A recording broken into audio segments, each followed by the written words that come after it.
So hello guys, most welcome back to our YouTube channel Gyan with Sachin.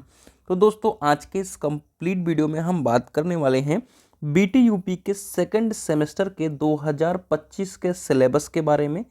अब आप सभी को पता भी होना चाहिए कि आपका फर्स्ट सेमेस्टर हो या सेकंड सेमेस्टर, बीटी यूपी में सभी ब्रांचेज कॉमन हो गई हैं, यानी सभी को एक ही सब्जेक्ट पढ़ना है।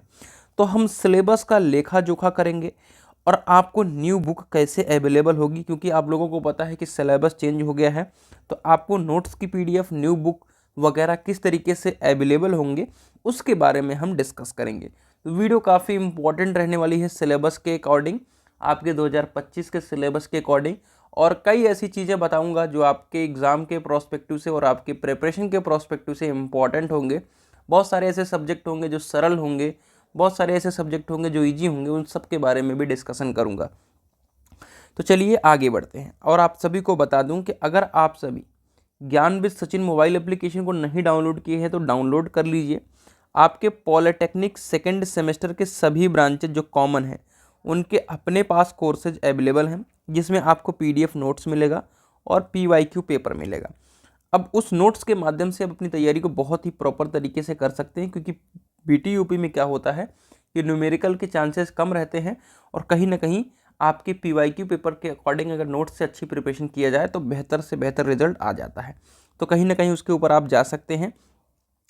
तो आप देख सकते हैं ये ज्ञान विद सचिन एप्लीकेशन है, जिसको आपको प्ले स्टोर से डायरेक्ट प्राप्त कर लेना है, जहाँ पर बीटी यूपी के बुक्स वगैरह, आपके नोट्स, पीवाईक्यू पेपर वगैरह अवेलेबल हो जाएंगे।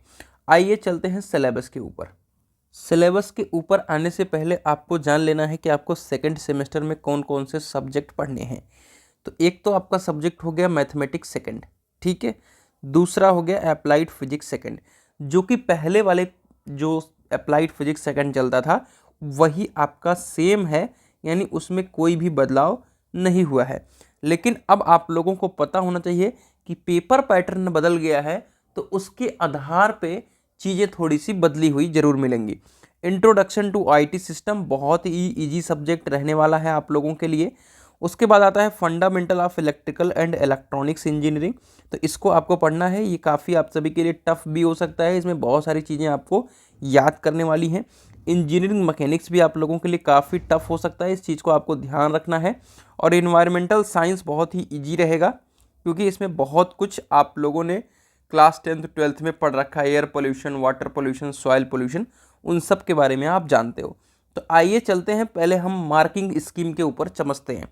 तो ये फाइनली आप लोगों की मार्किंग स्कीम है। अब मार्किंग स्कीम को अगर आप नहीं समझ पा रहे हैं तो समझ लीजिए कि आपका 60 नंबर का पेपर होगा मैथमेटिक्स सेकंड का, 3 घंटे का पेपर होगा, ठीक है। और इसमें आपके प्रैक्टिकल जो हैं इसमें होते नहीं हैं। अब इंटरनल असेसमेंट और एक्सटर्नल असेसमेंट का मतलब समझो। इंटरनल का मतलब होता है कि जो कॉलेज में आपके टेस्ट वगैरह होते हैं उसके ये 40 नंबर, इसे हम सेशनल नंबर भी कहते हैं। और ये जो 60 नंबर है आपका, ये थ्योरी का नंबर जो आपको 3 घंटे पेपर देने होंगे, राइट। ये ओवरऑल 100 नंबर हो गया। अप्लाइड फिजिक्स सेकंड के ऊपर आएंगे आप लोग, तो 40 नंबर आपका सेशनल का होगा, 60 नंबर प्रैक्टिकल का होगा, और फिर आपके 60 नंबर ही आपके होंगे किस चीज़ के, थ्योरी एग्जामिनेशन, और 40 नंबर यहाँ पे प्रैक्टिकल। अब इस चीज़ को समझो मेरे प्यारे साथियों, ये जो 60 और 40 है ये इंटरनल है, यानी आपको कॉलेज से पूरे 100 नंबर इंटरनल मिलने वाले हैं, राइट। और फिर ये 60 + 40 ये आपके एक्सटर्नल हैं, मिलने कॉलेज की तरफ से ही है 40 नंबर, और 60 नंबर का पेपर देना है। तो ओवरऑल यहाँ से 200 नंबर मिलने वाला है। इंट्रोडक्शन टू आईटी सिस्टम में भी सेम कंडीशन है। Fundamental of electrical and electronics में भी सेम कंडीशन है। इंजीनियरिंग मैकेनिक्स में आओगे वही कंडीशन है, ठीक है। इन्वायरमेंटल साइंस के ऊपर आ जाओगे तो इसमें सिर्फ 60 नंबर का क्या है, थ्योरी एग्जामिनेशन है, और इसमें कुछ नहीं मिलने वाला है, और मतलब इसमें डिसाइड भी नहीं है। तो इसमें आप सभी को सिर्फ 60 नंबर यहाँ से देखने को मिल रहा है। एससीए के अब 50 नंबर कर दिए गए हैं, पहले एससीए के 30 नंबर हुआ करते थे। तो ओवरऑल यहाँ पे 950 नंबर ओवरऑल मिलने वाला है। लेकिन पेपर जो है आप सभी को 300 नंबर का देना है। कितने पेपर देने हैं आपके, 3 3 6 पेपर देने हैं। तो ये 300 नहीं, ये आप सभी 6 36 360 नंबर का पेपर होने वाला है, ठीक है। तो यहाँ पे इन्होंने कैलकुलेशन भी थोड़ी सी रॉन्ग करी है। अब इसमें किस बेसिस पे उन्होंने कैलकुलेशन करी है उन लोगों को पता होना चाहिए। आप सभी खुद ही देख सकते हो कि आपके पूरे 6 सब्जेक्ट हैं, 1 2 3 4 5 और 6, ठीक है। तो ये ओवरऑल 300 होने चाहिए, ठीक है, राइट। अब आइए हम चलते हैं कि एक सिलेबस को डिस्कस करते हैं।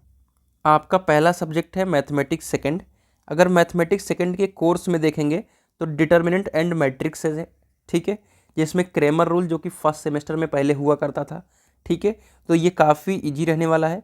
उसके बाद इंटीग्रेशन, जैसे कि हर साल चलता आ रहा है वैसे इंटीग्रेशन भी रहेगा। फिर डिफरेंशियल इक्वेशन आपका, और इसमें न्यूमेरिकल मेथड, ठीक है, ये भी पहले चलता था तो डेफिनेटली वही चीज़ है। और 2 डायमेंशनल कोऑर्डिनेट ज्योमेट्री भी पहले चलती थी, वो भी चीज़ यही है। वेक्टर अलजेब्रा और आपका क्या नाम है पहला जो चैप्टर है, ठीक है, डिटर्मिनेंट वाला, यही 2 चीज़ आगे पीछे हुआ है, बाकी इसमें कोई भी बदलाव नहीं हुआ है, ठीक है। आइए अगले सब्जेक्ट के ऊपर चलेंगे, अप्लाइड फिजिक्स। मैंने कि बता दिया कि ये पूरा सेम रहने वाला है लास्ट ईयर के अकॉर्डिंग, ठीक है। तो इसमें आपको सिर्फ पेपर पैटर्न के अकॉर्डिंग चीज़ें थोड़ी सी डिफरेंट देखने को मिलेंगी, बाकी कोर्स में क्या क्या पढ़ना है वो चीज़ें पूरी तरीके से कंप्लीटली सेम है। और इसका कंप्लीट नोट्स आपको ज्ञान विद सचिन ऐप पे अवेलेबल करा दूंगा, और चैप्टर वाइज इंपॉर्टेंट क्वेश्चन बताऊंगा, PYQ पेपर बता दूंगा। आपको किसी भी प्रकार की यहाँ पे कोई दिक्कत आने वाली नहीं है। बाकी आपको इसके फ्री कह सकते हैं कि क्लास जो है यूट्यूब पे फ्री क्लास रहेगी, तो उस फ्री क्लास को यूट्यूब पे देखिए और PDF के माध्यम से उसको रिवीजन करिए, ठीक है। आइए उसके बाद आता है हमारा कौन सा सब्जेक्ट है, उसके बाद हमारा रहेगा इंट्रोडक्शन टू IT सिस्टम। जैसा कि मैंने बताया कि ये बहुत ईजी सब्जेक्ट है। इसके पहले कंप्यूटर साइंस ब्रांच के लिए चलता था FCIT, जो कि अब आप सबके लिए कॉमन कर दिया गया है इंट्रोडक्शन टू IT सिस्टम। उसमें मैंने देख लिया है सारी चीज़ें बहुत रिपीटेड हैं, मतलब सब पिछले साल की सारी चीज़ें हैं, तो उसमें बहुत ज़्यादा दिक्कत नहीं आने वाली है, सब चीज़ों को आपको बता दूंगा। आइए अगला हमारा कौन सा सब्जेक्ट रहने वाला है, अगला हमारा सब्जेक्ट रहने वाला है fundamental of electrical and electronics. अब इसमें बता दूं कि आपके सेकेंड सेमेस्टर में चलता था, इलेक्ट्रिकल के लिए चलता था एनालॉग इलेक्ट्रॉनिक्स, ठीक है, एनालॉग इलेक्ट्रॉनिक्स। और आपके नॉर्मल जो ये होते हैं इलेक्ट्रिकल वालों के लिए भी चलता था BEE, और नॉर्मल अदर ब्रांचेज के लिए जनरल इंजीनियरिंग चलता था। तो उन दोनों को मर्ज करके ये सारी चीज़ें बताई गई हैं, तो इसका भी कंप्लीट नोट्स आपको ऐप पे मिल जाएगा, ठीक है। तो आप जब तक बुक नहीं आ रही तब तक ये सारी चीज़ों को बहुत अच्छी तरीके से आप तैयार कर पाएंगे। इंजीनियरिंग मैकेनिक्स को पहले हम अप्लाइड मैकेनिक्स बोला करते थे, इसमें ज़्यादा चीज़ें चेंज नहीं हुई हैं, 2-3 टॉपिक ऐसे हैं जो चेंज हुए हैं, बाकी चीज़ें वही आपको सेम देखने को मिलने वाली हैं, ठीक है। तो इसका भी आपको कंप्लीट नोट्स मिल जाएगा, डोंट वरी, आप टेंशन ना लें। अब आइए इन्वायरमेंट साइंस पे, ये आपके 3rd सेमेस्टर का सब्जेक्ट है। अब अगला जो सेमेस्टर आएगा उसमें ये अगला जो साल आएगा उसमें ये सब्जेक्ट बदलने वाले हैं, लेकिन आपको इन्वायरमेंटल अब दोबारा नहीं पढ़ने का मौका दिया जाएगा, ठीक है। तो ये ऑलरेडी 3rd सेमेस्टर में बच्चे पढ़ते हैं, उसमें कोई भी बदलाव नहीं हुआ है, यही सेम चीज़ें हैं जो कि आपको 3rd सेमेस्टर में देखने को मिलने वाली हैं, ठीक है।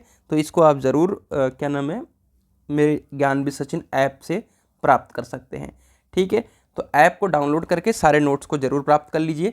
तो कैसी रही वीडियो जरूर कमेंट करके बताइएगा। मिलते हैं एक नई वीडियो के साथ, तब तक के लिए bye bye, take care, love you all.